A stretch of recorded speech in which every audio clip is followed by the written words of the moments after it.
You'd be surprised how prevalent this idea is. The idea that there are math people and there are people who just aren't good at math. The myth of the math and science person. The idea that somehow some students are just good at math and they were born good at math, and some people can never be good at math or other technical courses. Students who think about the math person in this way understand mathematical ability and scientific intuition as an inborn trait, an innate quality, not unlike height or eye color.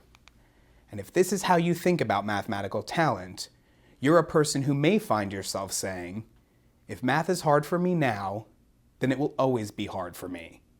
Math being hard for me is part of who I am. But I have good news.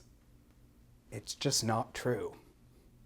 There is absolutely no scientific evidence to suggest that there is such a thing as a math gene, or that there's such a thing as a math person. Now, yes, some students perform better on math tests than other students. But disparities in performance on math and science tests has nothing to do with intelligence or innate ability. It has to do with the following things. Students who perform better on math tests, like students who perform better on any tests, are often using more effective, more efficient, more quality study strategies to prepare for those courses. They also oftentimes are investing more effort into preparing for those classes. Sometimes they have more experience with a particular kind of technical course. In other words, they've done this before, and so when they go into another technical course, they understand the structure and they understand the expectations. And finally, some students have just had more exposure to math or other technical topics than others. For example, if you grew up in a home where your parents discussed math, if you grew up in a home with a father who's an accountant or a mother who's a math teacher, and you heard those topics being discussed day in and day out, your fluency would be higher because you had more exposure. Here's what's really cool. You have control of a lot of these factors. You have control over the study strategies you use. You have control over the amount of effort you put into preparing for your courses. And you can take technical courses and get better at them over time. So the idea that somehow your ability to be good at math or your ability to succeed in science is like your height or your eye color, something you can't change, we're here to tell you that you can change it. One of the reasons we know you can change it is because of the work of Carol Dweck, Eaton Professor of Psychology at Stanford University. In her book called Mindset, The New Psychology of Success, she delineated between two categories of academic mindset: fixed mindset and growth mindset.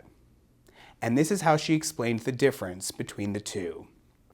In a fixed mindset, students believe their basic abilities, their intelligence, their talents are just fixed traits.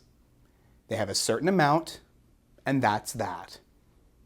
In a growth mindset, students understand that their talents and abilities can be developed through effort, good teaching, and persistence.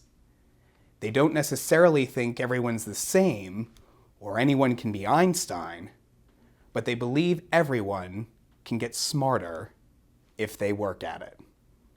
So fixed mindset means that you think you have a certain amount of talent and that's it.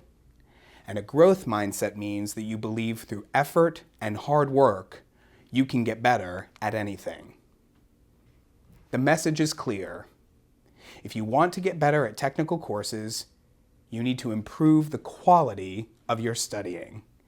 Use new strategies, become more efficient and more effective, and constantly reassess your practice to continue to improve. Doing poorly on a math or a science test doesn't mean you're lacking some sort of math or science gene. It means you need to change the way you're approaching the course and your preparation. And that's what we're here to help you to do.